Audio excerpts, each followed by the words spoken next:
булочки. Мне кажется, я никогда не перестану их готовить. Настолько мы их любим. Сегодня рецепт таких булочек, которые получаются всегда идеальными. Ингредиенты доступны, а еще недорогие. Смешиваю ингредиенты между собой, а именно молоко чуть больше стакана, 3 столовые ложки сахара, дрожжи. И хорошо размешиваю массу до полного растворения дрожжей. Кроме молока, в сдобу к булочкам добавить яйцо, достаточно 1 штуки. И немного перемешав, начинаю вводить муку порциями по чуть-чуть.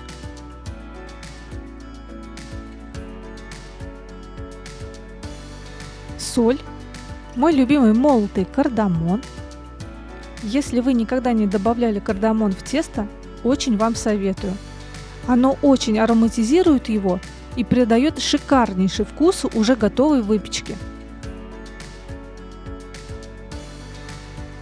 Мне удобно замешивать тесто сначала венчиком, а потом руками. Так я и делаю всегда. Но также тесто можно переложить на стол и домешивать уже на нем. Тесто получается густым и довольно липкое к рукам, так и должно быть. Теперь я добавляю 3 столовые ложки растительного масла. Если хотите, растительное масло с легкостью можно заменить на сливочное масло. Хорошенько обминаю его руками. Такое тесто очень быстро подойдет, так как жиры вводились в последнюю очередь.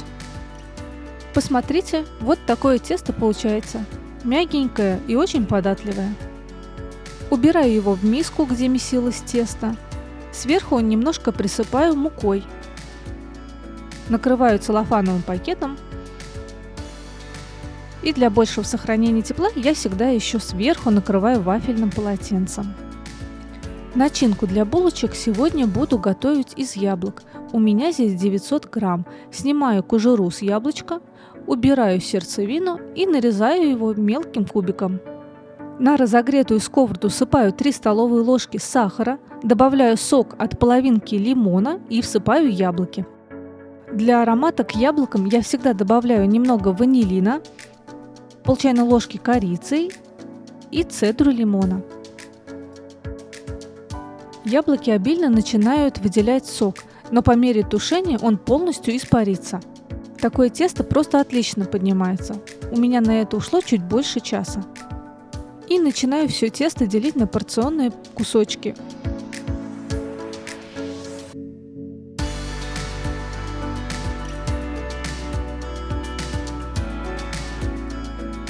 Чтобы булочки были одинакового размера, я стараюсь всегда взвешивать тесто. Вес каждой заготовки 65 грамм. Каждый кусочек нужно подкатать, а затем оставляю прямо на столе отдохнуть и подняться в течение 15 минут.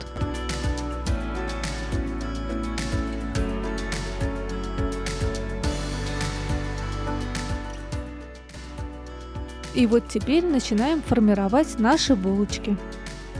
Я раскатываю кружочек теста, стараюсь делать не сильно тонкими и выкладываю 1 столовую ложку остывшей яблочной начинки. Аккуратно собираю края теста, чтобы не образовывались заломы, и выкладываю на противень этим швом вниз. Формовка булочек не занимает много времени. Если хотите, да так даже и удобнее раскатать сначала все кружочки теста, выложить начинку, а потом собирать булочки. Еще мне нравится на этом этапе добавлять в булочки какие-то сюрпризики для своей семьи, например, орешки, или сухофрукты, или даже кусочки леденцов. Но это по желанию, а подробный рецепт этих булочек обязательно ищите в описании к видео.